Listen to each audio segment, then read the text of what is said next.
resource that I used to learn was a series of YouTube videos by Learn Korean with KoreanClass101.com.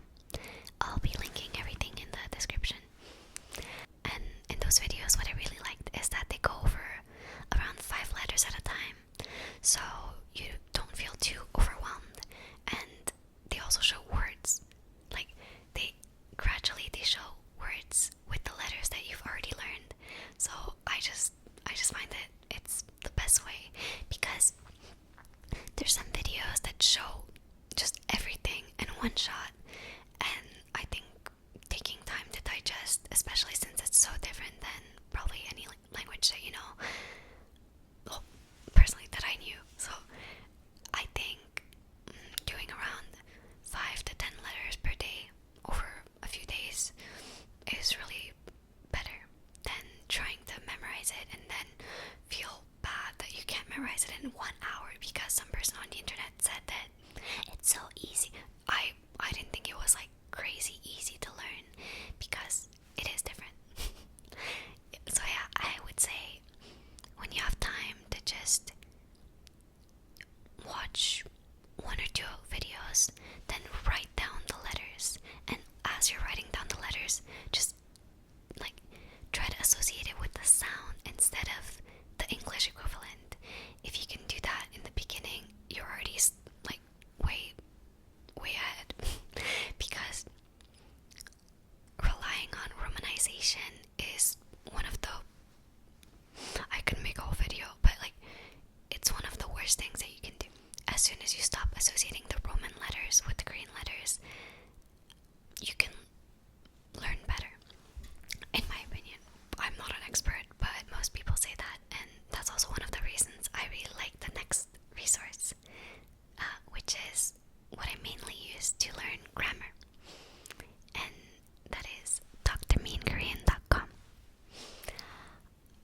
I I I love this website, and they also have a YouTube channel which I would watch videos from, but I mostly use their lessons, which are completely free. They do have physical versions of the books if you prefer that, but what I used to do is print out the lesson and either go, like I started learning when I was 16, so on the way to school I would do a lesson, and then on my way back from school I'd do 2.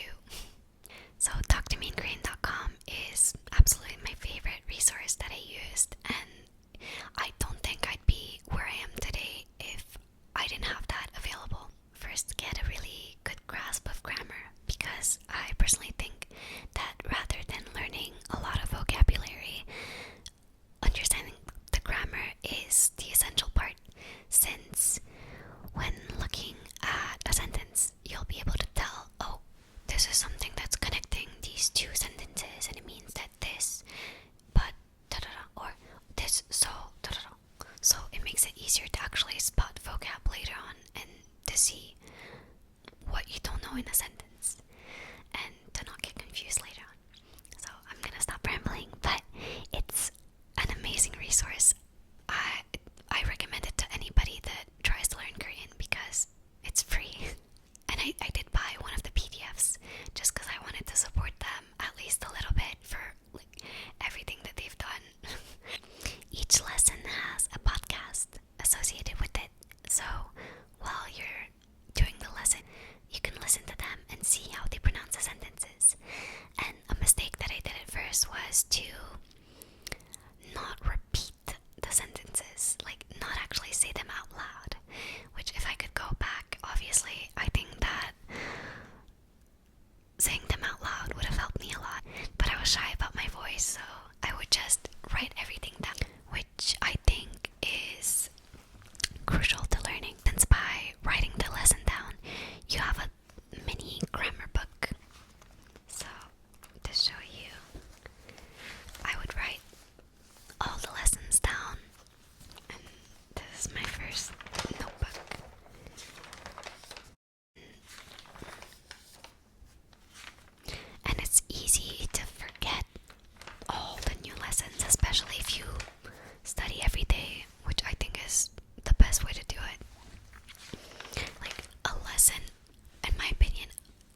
should take my own advice. These days, I'm so busy with university that I don't study every day, but I kind of do in a way.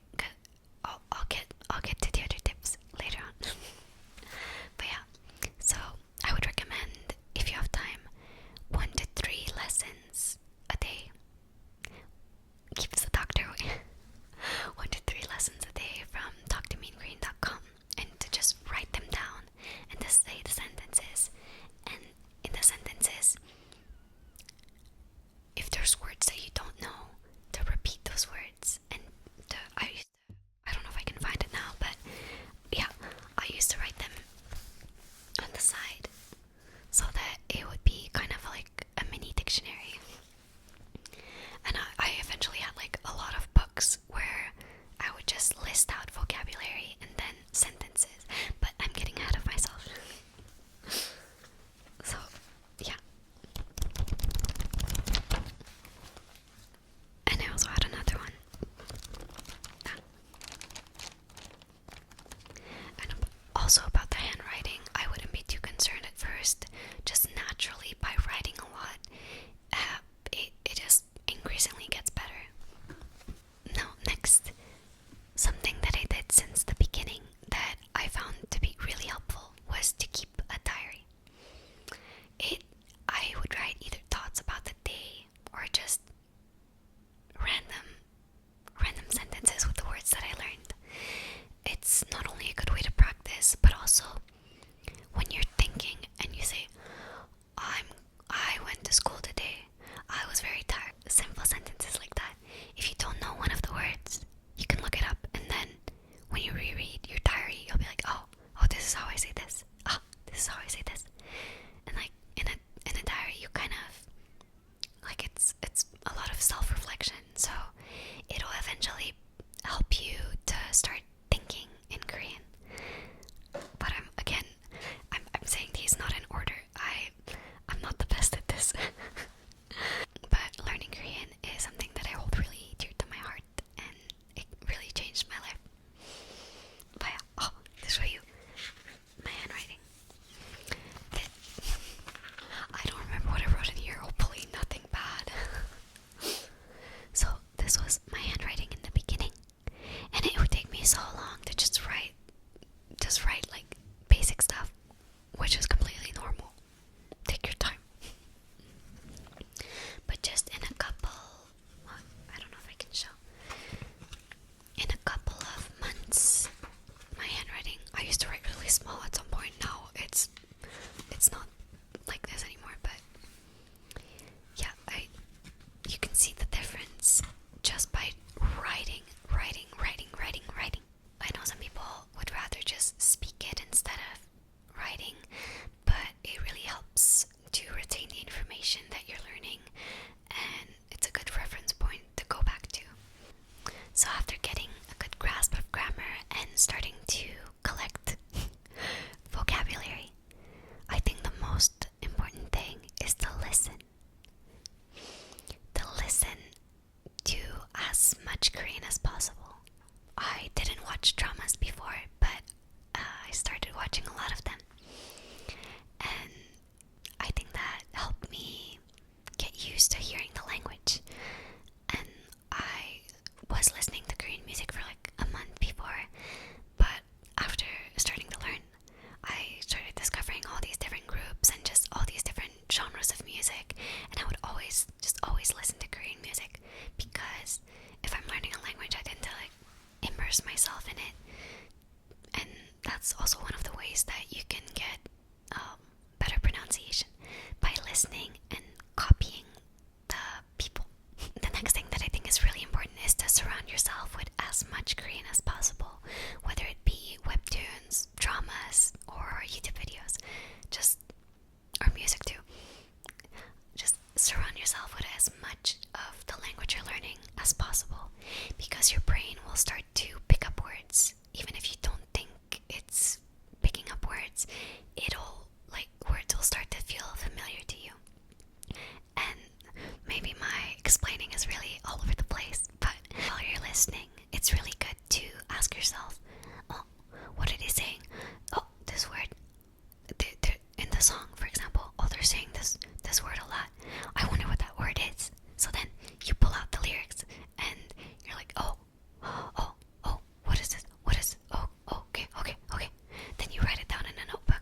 words weren't pronounced the way that they're written. Like, for example, like school year, like your school year, like 학년. I thought it was pronounced like 학년 because it's written 학년, but apparently it's like 학년. With a lot of these, like you would pick up naturally. Like one I always get confused with is 음료. I say 음료, 음료. It's supposed to be 음료 for drink, but I say 음료 because that's how it's written. But yeah, those types of things, it's kind of advanced, so but the dictionary does tell you how to pronounce them. So I'd recommend in the notebook that you keep your vocabulary and to also write the pronunciation. Okay, this next resource isn't technically free, but if you have Netflix, there's a really cool extension on Google Chrome that's called Language Learning with Netflix. So what it does is, well, you have to choose a drama that has the closed captioning in Korean. But if it does have the closed captioning, you can have both the English text and the Korean text. And if you like hover over the Korean text, you can see what each word is. It works relatively well, and I started watching dramas like that as soon as I discovered the feature. I used to do this using another site, but now they changed to premium subscriptions. Like, I don't know if any of you might know it, Viki. If you happen to have it, they also have a language learning feature, but they want $5 a month. Admittedly, Netflix also wants money, so, but something like that is pretty helpful. Oh, and that feature also exists on YouTube. It's by the same company. I'll link everything down below. So if like a YouTube video has the Korean subtitles, you can have the auto-generated English ones at the same time. But once you get to like a more advanced level, I would recommend trying to watch without subtitles, only with the Korean subtitles, so that if there's a word you don't know, you can see it, pause the video, and then write it down. I do this all the time. It's not like, even if there's no subtitles, just writing down the words, and then after the video is over, to try to find them. You don't have to write them all nicely. Just, this is kind of embarrassing. This is my like 1 second writing word. It's gonna make me look really bad. Just scribble down the words. This is from like around a year and a half ago, I think. To just have like the word and some usage cases. I also have this is a more recent notebook. For example, I was rewatching one of my favorite shows, which is Miseng. I would really recommend that. It's admittedly it's complicated to watch as a Korean language learner, but just in general as a drama, I recommend top tier. So while I was watching, I would write down the words, and then I would look up the words and write sentences, because a lot of these I didn't know, like, or like, even if you remember a word but you haven't used it in a while, it's kind of helpful to write it down just in case.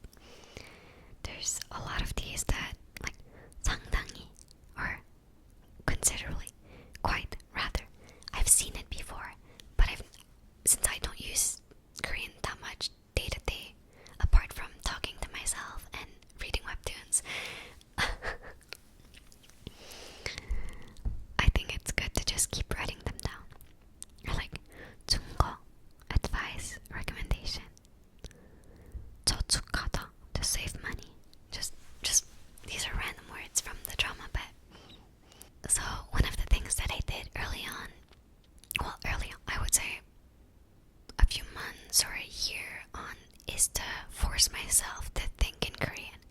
It might sound weird, it might sound a bit strange, but if you can get yourself to just have some thoughts in the language, it can really make your speaking more natural sounding.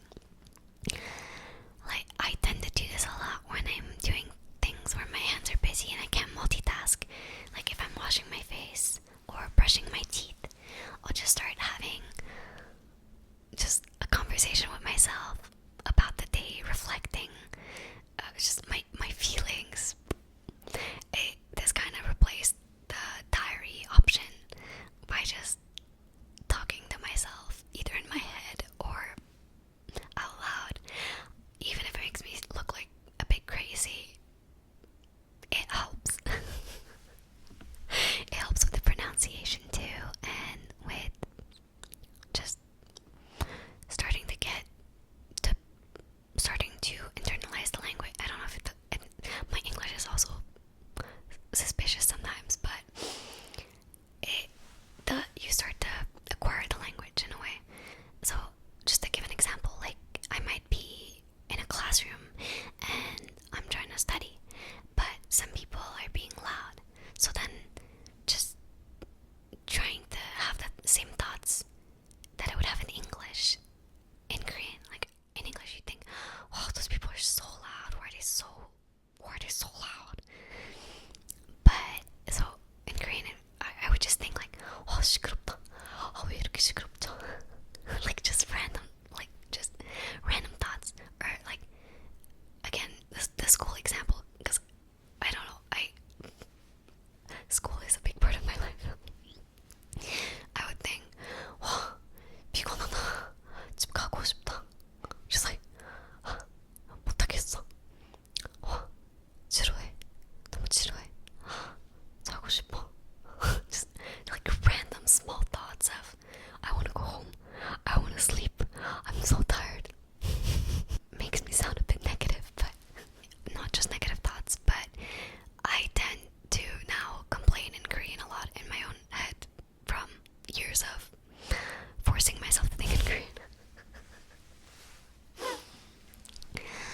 Yeah. Another tip that I would give is, for example, if you're walking down the street and you're walking, you see a tree, you think, oh, how do you say tree in Korean? Wait, I don't know how to say tree in Korean. How could I forget? Then you look it up on the dictionary app. And you're like, 나무.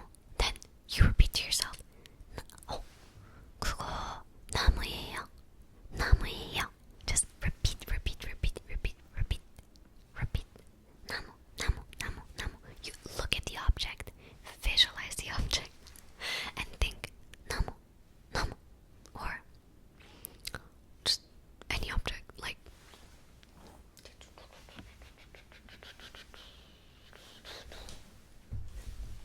for example, mechanical pencil. Like you would say, you would look it up and it would say 샤프. Then I have no more storage, I have to make more space. But for example, you would take your mechanical pencil and think, oh, how do you say mechanical pencil? Well, it's good to get in the habit of asking yourself a lot. Oh, how do you say this? And once you know it, just look at it. Don't even think of it as a mechanical pencil. This is a 샤프. It's like, try to block English from your mind and just think of the objects as what they actually are. Not instead of trying to associate with the English word, try to associate it with the object. Obviously, when having a notebook, having the English translation is helpful, but just the English translation isn't enough. So putting an example sentence could really be helpful, because let's say in like 2 months you go back to your notebook and then you're gonna ask yourself, oh, this word and this word have the same English meaning, but when do you use that one? So by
swearing a lot, so I'm not gonna do it on my channel unless I'm playing video games.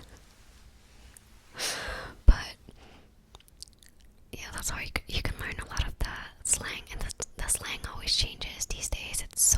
There's so many new ones. I always have to look it up.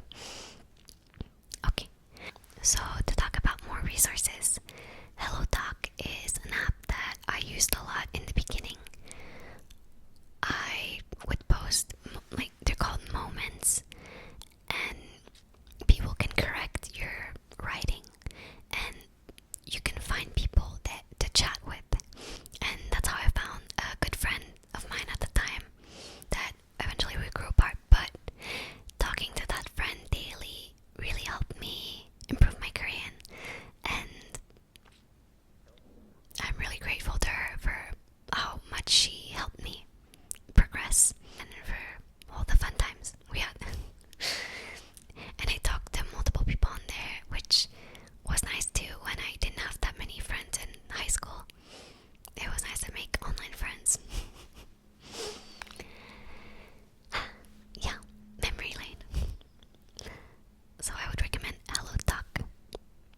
There's, of course, weird people on every app, but most people that I personally talked to were really nice and helpful. And you can also call on the app, but I didn't really use that feature much because I was kind of intimidated by calling with people I didn't know. In general, I don't really like talking on the phone that much. Unless it's Discord, then that's fine. Anyways, back to the topic. I keep rambling a lot. Then there's another app called Hi Native. Hi Native, which helped me for my pronunciation because I used to post recordings of my voice, well, of myself saying Korean sentences, and people would reply to say if it was natural or if it could use some work. My stomach, oh my god. And then some people would send voice messages back so that I would be able to see exactly where I should fix my pronunciation. Well, nowadays I can tell when my pronunciation is bad. I can't always help it, but with time you're able to notice your own pronunciation, which also comes with listening a lot. Just listening. Just input is everything.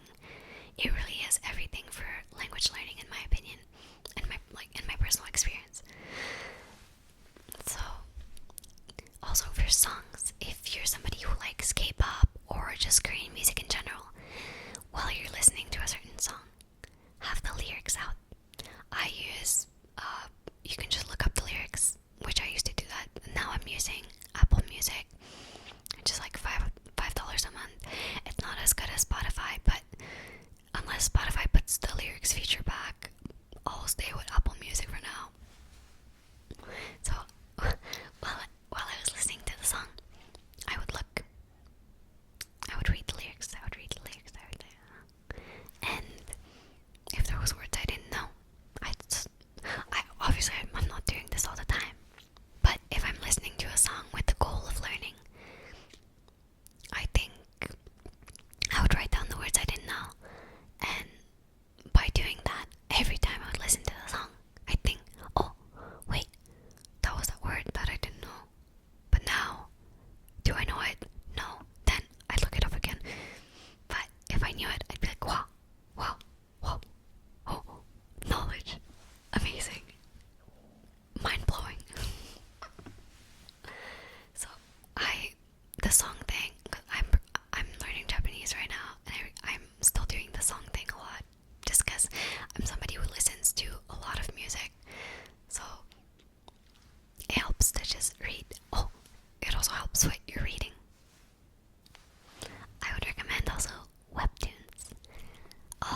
you might not know exactly